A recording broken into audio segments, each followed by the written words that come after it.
Tarët malazezët, për shembull tashmë dhe maqedonëse përfitojnë nga kosto më të ulta për transaksionet falsepas.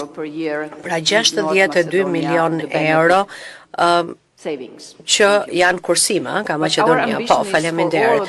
Por objektivi ynë është që të gjithë ju të esni përpara në sinkron.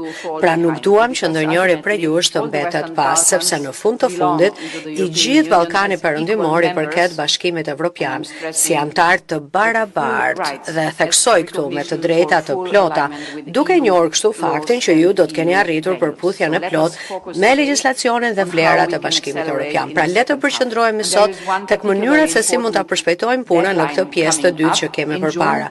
Dhe kemi një afat veçanërisht të rëndësishëm që po afron. Në qershor do të kemi nga raundi i dytë i raportimit skadimin e periudhës një vjeçare të pritjes së mëtejshme për reformat e papërmbushura pra. Dhe rrezikohen thuajse 300 milion euro të destinuara për vendet tuaja. Këto janë fonde nga të cilat duhet përfitojnë qytetarët tuaj, me të cilat mund të ndërtojnë linja tramvaj, rrugë, shkolla, spitale. Prandaj le të diskutojmë sot se si mund të ulëm më tej edhe tarifat e roamingut. Pra ju folët për këtë gjë që të paguash shtesë për telefonata në vende të tjera është diçka që ne nuk e bëjmë brenda BE-s më. Pse duhet ta bëni ju?